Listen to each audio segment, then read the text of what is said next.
Hello guys, how are you? I'm Hardeep Singh. Welcome back to your own YouTube channel. IELTS updates and recent exams. For more updates related to recent IELTS exam writing test topics, listening, reading, practice test, and speaking, you got guesswork. Please, guys, participate in everyday listening and reading practice test to achieve your desired band score in your actual IELTS exam. Please hit the like and subscribe button. Press the bell icon for the upcoming notifications. Don't forget like, subscribe and share my YouTube channel and my Facebook page, IELTS updates and recent exams. Part 1. You will hear a woman calling an insurance company to report an accident. First, you have some time to look at questions 1 to 7.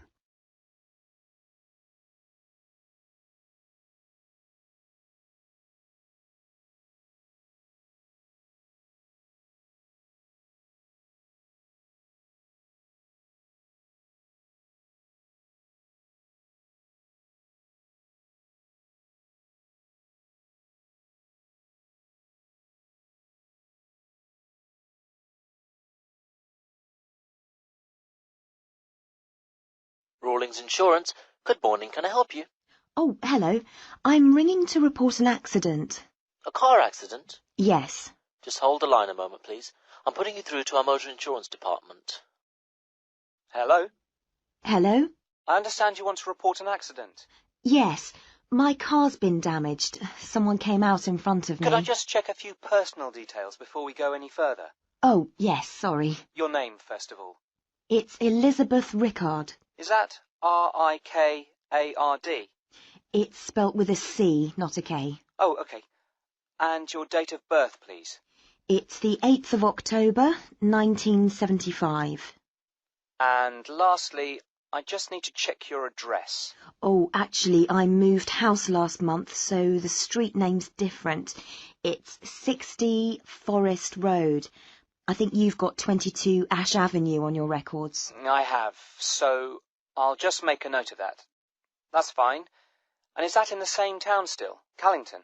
That's right. Right. Now, do you have your insurance policy in front of you? Yes, I do. Can you give me the policy number, please? It's at the top. Oh, yes. 50924? It's in a box. It should start with letters. Oh, CZ8809? That's the one. And now I want to ask you about the accident itself. Is that okay? Yes, that's fine. First of all, did it happen today? No, it happened yesterday evening, but by the time I got home it was late, so I didn't call. That's not a problem. So, let's see. Today's the 13th of September, so it happened on the 12th. Is that right? It is. Do you know approximately what time the accident occurred? Oh dear, I wasn't wearing a watch and I was a bit shocked, but I'd say it was between 8:15 and 8:45. That's okay. I'll just record that it happened at about 8:30. It doesn't matter exactly. And I don't suppose you've got any supporting evidence, have you? I mean witness statements, that kind of thing. I don't have witness statements, I'm afraid, but I've got a police report. They came and measured up and checked the marks on the road, but unfortunately nobody else was around at the time of the accident. Any hospital report? No. So I take it you don't have any medical problems then? Any injuries? Only minor ones. It was mainly the car that got damaged, luckily. Absolutely. But we do recommend that you have a check-up anyway, within 24 hours if possible. Yes, okay. I'll make an appointment today. Fine. And now, can you tell me what happened exactly? I'm going to make a few notes. Before you hear the rest of the conversation, you have some time to look at questions 8 to 10.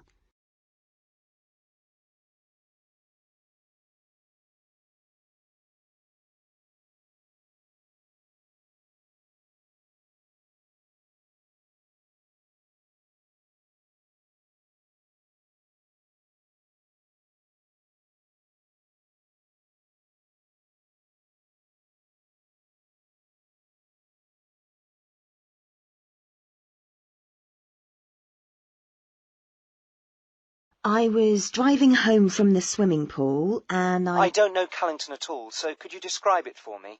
Where did the accident happen? On the road between Newtown and Callington. I was driving from Newtown, heading towards Callington, and... OK, just let me draw the road layout. Right. OK. When you leave Newtown, there's a sharp bend in the road, and then there's a railway bridge. OK. And then about half a kilometre further on, there's a crossroads with traffic lights, and I was just in between the two when it happened.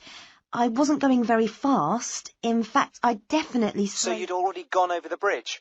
Yes, and I'd passed the park, that's on the right-hand side, and I was just approaching the petrol station. Where's that then?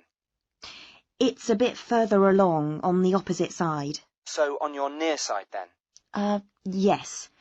As I was approaching it, I saw a blue van coming towards me. The driver had stopped in the middle of the road. Was he indicating? Yes, he was waiting to turn into the petrol station, but then at the last minute he decided to turn right in front of me. He must have thought he had enough time, but I had to swerve to avoid him, and I came off the road and landed in a ditch on the opposite side. I don't suppose he stopped, did he? Oh, yes, he came over to see if I was okay, but he tried to say it was my fault, and there wasn't anyone else. That is the end of part 1. You now have half a minute to check your answers.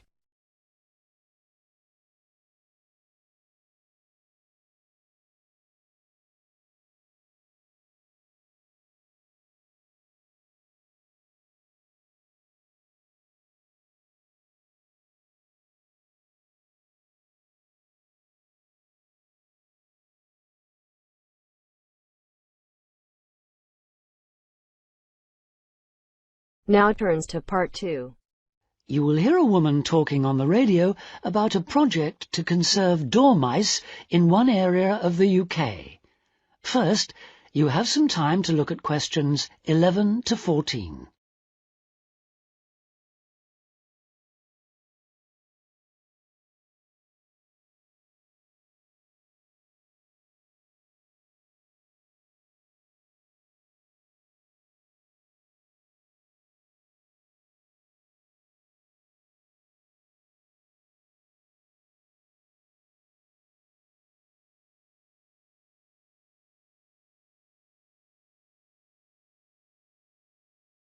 Good morning, and welcome to our weekly programme about countryside matters.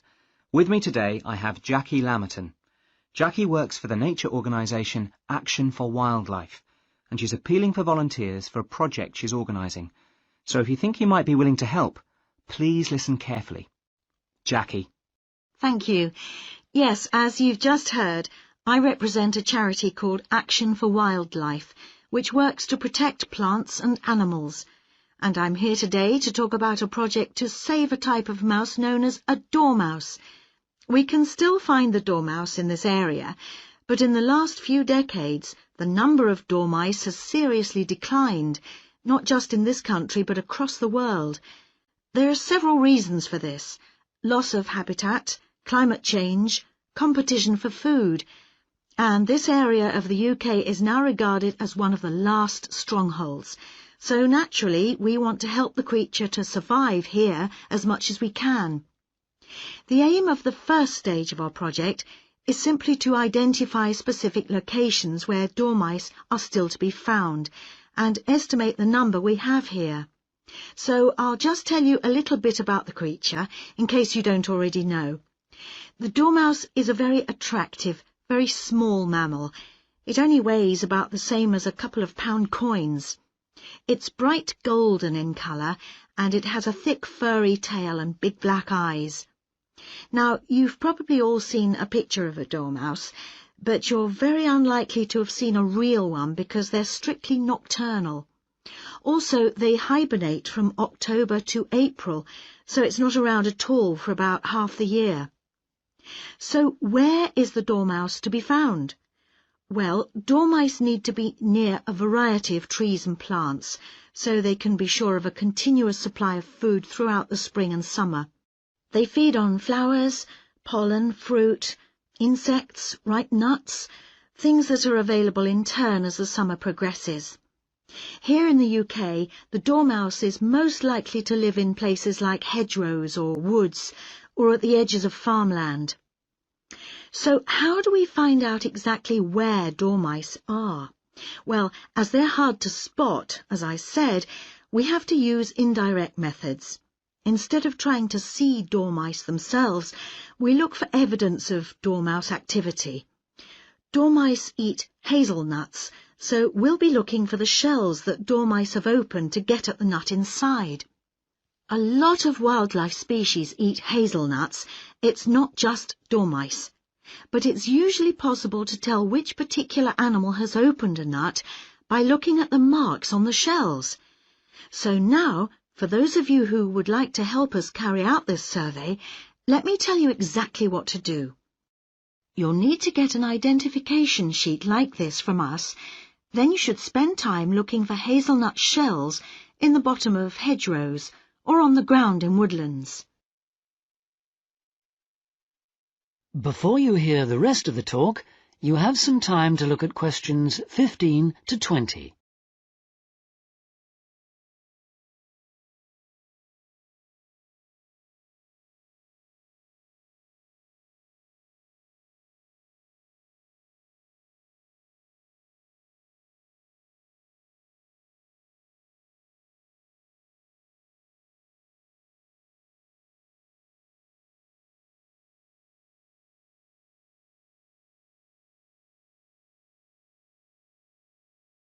If you find one, use the identification sheet to try and establish what kind of creature has opened it. You'll see from the pictures on the sheet that different creatures do it in different ways. For example, you'll see that insects make a small hole in the shell, less than 2 millimeters across. Then there's another type of mouse called a wood mouse. Wood mice make a hole in the shell too, but they leave parallel tooth marks on the inner rim of the shell, as well as rough scratches on the surface. Thirdly, there are little mammals called voles. These creatures don't leave any marks on the surface, but they leave tooth marks on the inner rim of the hole. And these marks are neat and parallel, so they're fairly easy to identify. Then there are squirrels and birds. They both open the nuts, leaving half shells that have got jagged edges. And finally, we have our dormice. They make a hole in the shell that has a smooth inner edge, and the tooth marks it leaves are on the surface, at an angle to the hole. And these are the ones we're looking for, of course. Firstly, if you do find any nuts which you think have been opened by dormice, you need to record their location as precisely as possible. You can use the grid references on a map, or you can sketch your own map. But if you do, be sure to include landmarks or road names. It's very important that we know exactly where the shells came from. Then put the nut shells in a small container. Any kind will do, a film box or a matchbox, anything that prevents them from being crushed in the post. And then finally, give them a label, just your name and contact details, and send them to Action for Wildlife. When we receive them, an expert will look at the shells to confirm your identification. The address to send them to is... That is the end of part 2. You now have half a minute to check your answers.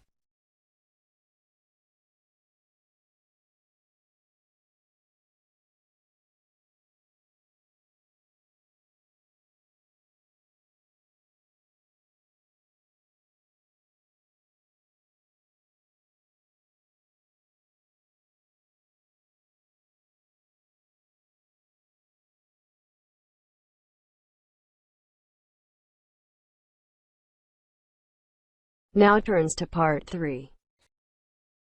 Listen to the conversation between Bill and Anne, two students who are discussing the talks they have to present to their social psychology class. First, listen to the first part of the conversation and answer questions 21 to 25.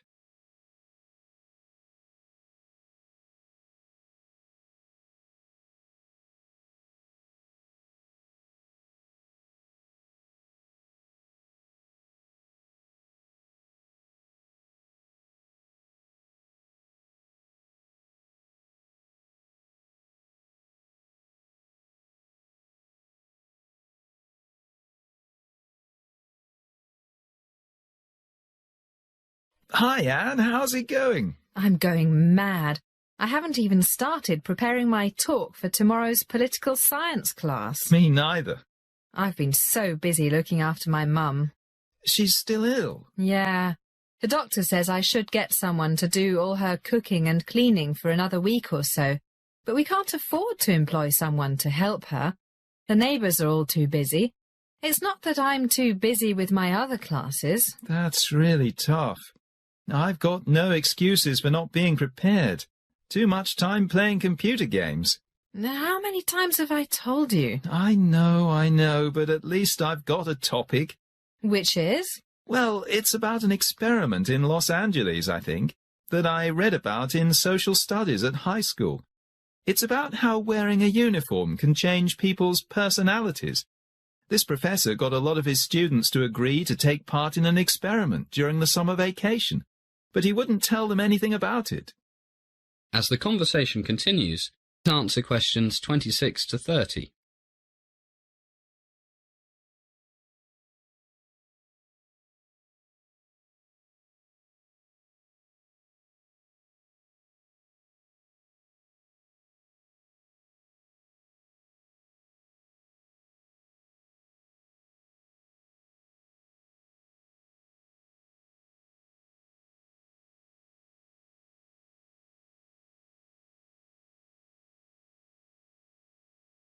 Can you remember the professor's name? No, but I think he was from the University of California at Los Angeles. Well, at least you've got the most important thing, a topic. I haven't even got that. So, what happened in this experiment? Well, the prof got the local police to cooperate. One night, they went to about 20 students and arrested them. Poor guys didn't have a clue what for.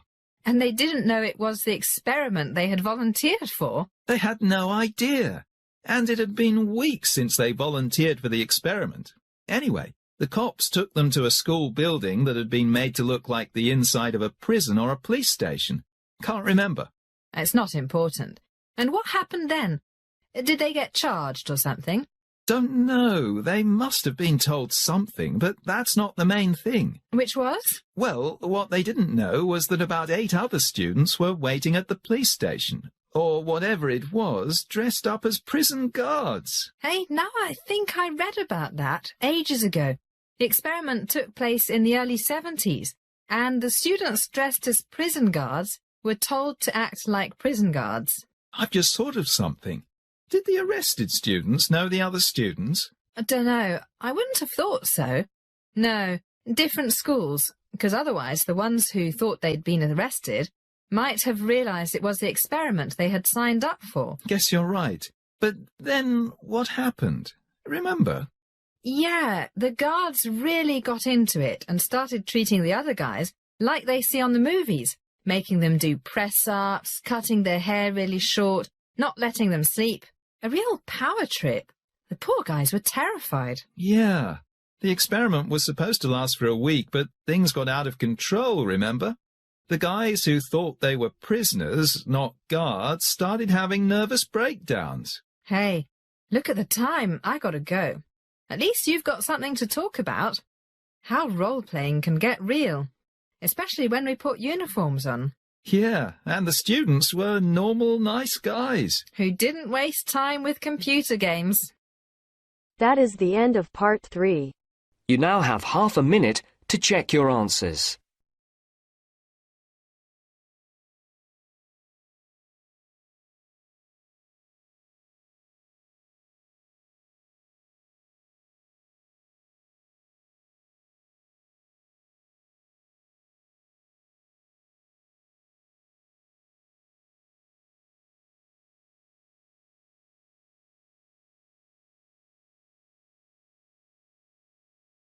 Now turns to part 4. You are going to hear a lecture about sales and marketing. You now have some time to read questions 31 to 40.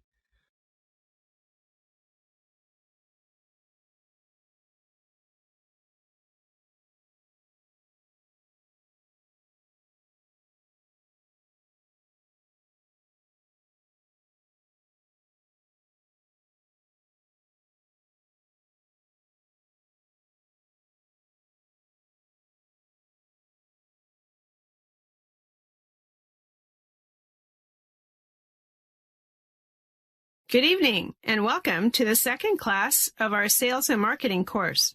Tonight, and in the next few weeks, I'll be talking about advertising. To be specific, about different types of advertising, different types of message, all of which, of course, are supposed to make your company or your organization, the government perhaps, more successful.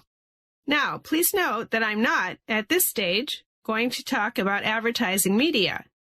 There are various choices here: radio, newspapers, television, billboards, magazines, and, of course, the Internet. It's almost impossible to go into Google or Yahoo or whatever and not find adverts on almost every page. But we'll talk about the various choices of media later. First, I will stress one thing. Advertising can be expensive. Whether you are a small business, an NGO, or a multinational corporation. So it's very important that what you spend on advertising is money well spent, money that achieves your objectives, whatever they might be. The ads must be cost-effective. It is therefore essential to use the right type of advertising with the right message that make it effective. There are several types of advertising, aiming to promote one, sometimes more, of the following things: brand name, company image, a product, a service rather than a product, or a group, like a manufacturers association or a cooperative. Can you think of anything else? Right, you might want to make people look after their health better and associate your company with things that can help them do this. But the common aim is that the advertiser wants to change or reinforce people's attitudes and perceptions, and in most cases, their behavior, maybe their buying habits. Which type you choose depends on your objectives. All clear so far? Good. Okay, let's look at a very common type, advertising designed to promote a brand name. If you go out to buy many types of product, toothpaste, detergent, cheese, how many of you think of the name of the company that made it? Right, you don't usually think of Procter & Gamble when you buy the company's Tide laundry detergent, or Cascade dishwashing powder, or the Kraft Company when you buy Philadelphia cream cheese. That's right, Philadelphia cream cheese is a registered brand name. In fact, the name of the company, Kraft, is hardly noticeable on the package. The point is that these companies have successfully promoted the name of various products, and consumers buy these products primarily because they recognize the brand name and may not even know the name of the company that makes it. So, advertising to promote a brand name is designed to create and keep strong image in the customer's mind of the product, not the company. For example, would you buy Shell? You know, the big oil company. Would you buy Shell beer? It's a famous company, but probably not. Imagine. But what if Shell had bought a brewery and marketed a beer they called Granddad's Old Ale? You can bet that the word Shell Oil Company would be in the smallest print possible and would never be mentioned in Granddad's Old Ale advertising. But when you buy a can of Shell oil or some gasoline, the word Shell is big and everywhere.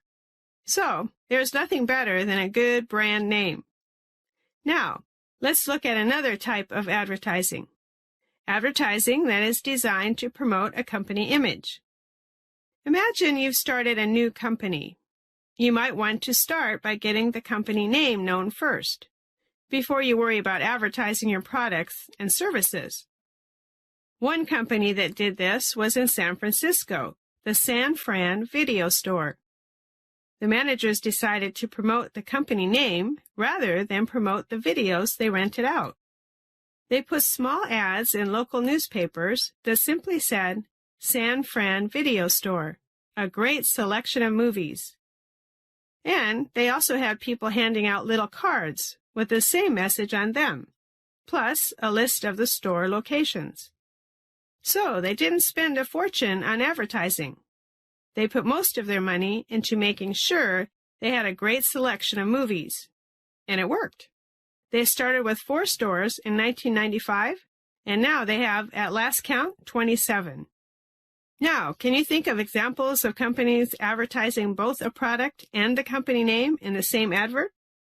Come on, you must be able to think of one. What? That's right, a good example. Makers of luxury things like perfume and fashion. For example, when Chanel brings out a new perfume, the advertising message is always something like, Nightlight by Chanel. This almost immediately gives the new perfume a good reputation because it's by Chanel, and also reinforces perception of the company name. So, the different types of advertising might not be mutually exclusive. The important thing is that the objectives must be clear, mutually supportive, and not contradictory. Another type of advertising is designed to promote a service rather than a physical product. But our time is up, so we'll leave that till next time. Good night, everybody. That is the end of part 4. You now have half a minute to check your answers. So guys, don't forget like, subscribe and share my YouTube channel and my Facebook page, IELTS updates and recent exams. For more updates related to recent IELTS exam writing test topics, listening, reading, practice test and speaking, you got guesswork. Please guys, participate in everyday new IELTS listening and reading practice tests to achieve your desired band score in your actual IELTS exam. For more IELTS material, visit my official website www.ieltsupdatesandrecentexams.com. The link is given below in the description. If you need PDF files of latest IELTS material, then please join my Telegram channel. So guys, please write your score below the comment section. Again, thanks for listening. God bless you all guys. Stay tuned, stay safe.